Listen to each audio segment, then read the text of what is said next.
Thank you for viewing this Any Excuse for a Chemistry Experiment video on endothermic reactions, aimed at teachers, used by anyone. I'm Scott Monroe.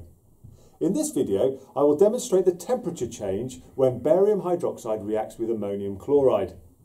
This can only be a class demonstration, so students will need to use their observation skills.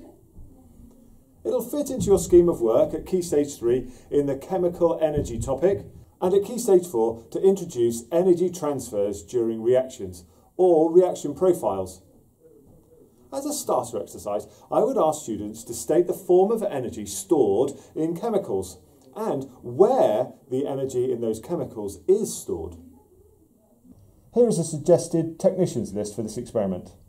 32 grams of barium hydroxide, 10 grams of ammonium chloride, a 100 ml beaker, a thermometer, a wooden block or a similar object.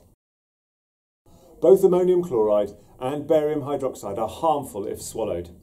This reaction produces ammonia gas.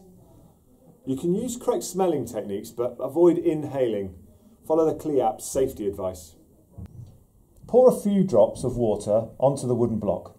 Place your 100 ml beaker onto the block over the water. Note the room temperature. Ask the students to predict the temperature change during the reaction. Hold the beaker steady. Add both chemicals to the beaker.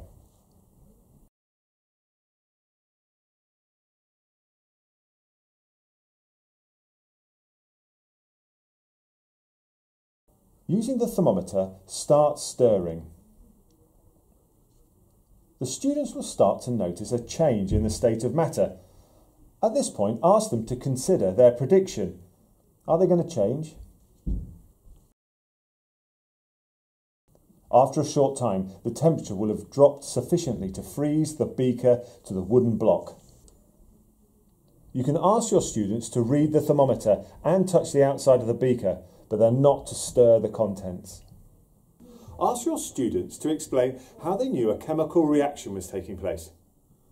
Ask them to explain why the water changed its state of matter under the beaker. You could ask your students to draw an energy profile for the reaction. Ask the students to recall the photosynthesis equation. Is this an example of an endothermic reaction? Can they justify their answer?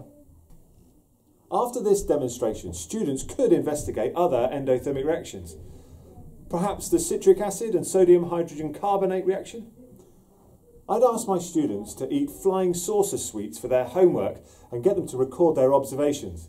Did their mouth get warmer or colder? The total cost for chemical consumables in this reaction is about 62p. I hope you found this video useful.